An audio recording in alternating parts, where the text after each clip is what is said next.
নোয়াখালীর বেগমগঞ্জ উপজেলা পরিষদ নির্বাচন সামনে রেখে এখলাসপুর ইউনিয়নে আক্তারুজ্জামান আনসারীর টেলিফোন মার্কার সমর্থনে গণসংযোগ হয়েছে।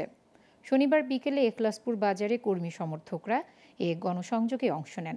এ সময় উপস্থিত ছিলেন কেন্দ্রীয় আওয়ামী লীগের যুব ও ক্রীড়া উপকমিটির সদস্য ইঞ্জিনিয়ার জিহান আল রশিদ, বেগমগঞ্জ উপজেলা আওয়ামী লীগের সদস্য আলমগীর কবির ভূঁইয়া আলো, জেলা স্বেচ্ছাসেবক লীগের সদস্য ইউসুফ উজ্জ্বল, বেগমগঞ্জ উপজেলা ছাত্রলীগের সাধারণ সম্পাদক রাহাত চৌধুরী, যুবলীগ নেতা ইমরান চৌধুরী সহ টেলিফোন মার্কার হাজারো কর্মী সমর্থক।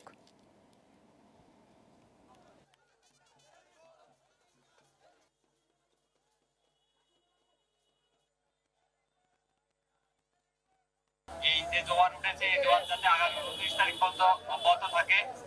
আমরা যারা এখানে আছি, আমাদের নিজের ভোট, পরিবারের ভোট, আত্মীয় স্বজনের ভোট, পাড়া প্রতিবেশীর ভোট, যাতে আগামী 29 তারিখ ওনারা সবাই কেন্দ্রে যায় এবং আমাদের মার্কা টেলিফোন এটার বিষয়ে যাতে সবাই ঐক্যমত থাকি এবং কেন্দ্রে যায়।